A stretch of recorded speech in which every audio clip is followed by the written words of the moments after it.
ब्राह्मणाने स्वामींचा नवस कसा फेडला. नमस्कार मंडळी, कसे आहात आपण? मजेत आहात ना? आज मी आपणास एक कथा सांगणार आहे. चला तर मग आपण कथा जाणून घेऊयात.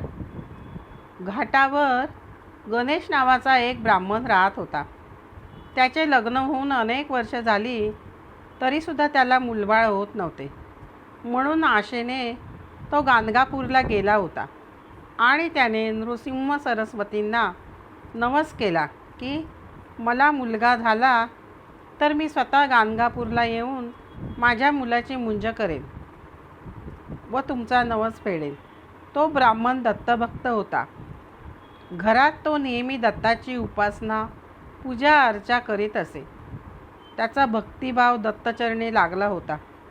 असे काही दिवसांनी त्याला दत्तकृपेने मुलगा झाला. त्याने आपल्या मुलाचे नाव दत्तात्रेय ठेवले.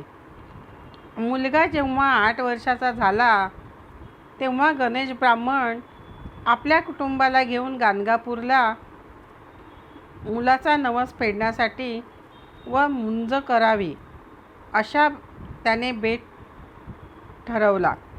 परंतु योगायोगाने त्या ब्राह्मणाजवळील पैसेच संपले.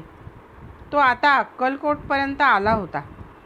त्याला काय करावे तेच कळेना. शेवटी तो स्वामी समर्थांपाशी आला.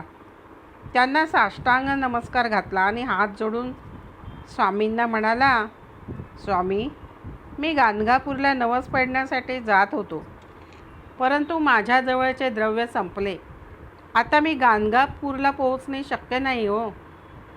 आपण श्री दत्तावतारी आहात. मी माझा नवस आपल्यासमोर फेडला तर चालेल का? स्वामींनी गणेश ब्राह्मणाकडे पाहिले व मंद मंद स्मित केले आणि म्हणाले, तू काही काळजी करू नकोस, काहीच हरकत नाही. आणि आश्चर्य असे घडले की स्वामींनी स्वप्नदृष्टांत देऊन ब्राह्मणाला सांगितले की तुझ्या मुलाची मुंज झोकदार होईल हो. सकाळ झाली तसे राजाचे कारभारी द्रव्याची थैली घेऊन ब्राह्मणाकडे आले. ब्राह्मणाला द्रव्य दिले व ते निघून गेले.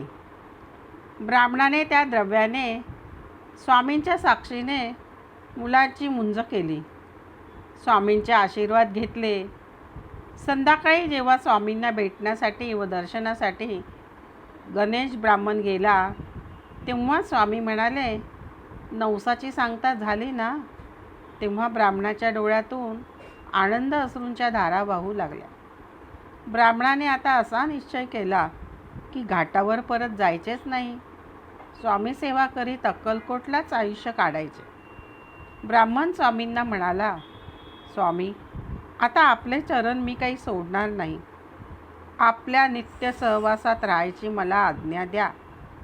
दत्तभक्त गणेश ब्राह्मणाला स्वामींनी केवळ आज्ञाच दिली नाही तर राजदरबारी त्याच्या अर्थार्जनाची सोयही लावून दिली. गणेशवर समर्थ कृपा झाली. आनंदाची जणू बरसात झाली. किती प्रेमळ स्वामी आहेत. तात्पर्य, श्रोते हो, किती छान कथा आहे. श्री स्वामींची आंधळा मागतो 1 डोळा व देव देतो 2 डोळे. त्याप्रमाणे स्वामींनी गणेशाला पुत्ररत्नाची मुंज करण्यास द्रव्याचीच मदत केली नाही तर राजदरबारी त्याला नोकरीही लावून दिली. धन्य धन्य ते स्वामी. स्वामींची कृपा आपल्या सर्वांवर सुद्धा बरसावी व आपली इच्छित कार्य सिद्ध व्हावीत. श्रोते हो, तुम्हाला माझी कथा आवडलीच असेल. कथेला लाईक व सबस्क्राईब करा. कमेंटमध्ये जरूर सांगा. ही विनंती. श्री स्वामी समर्थ.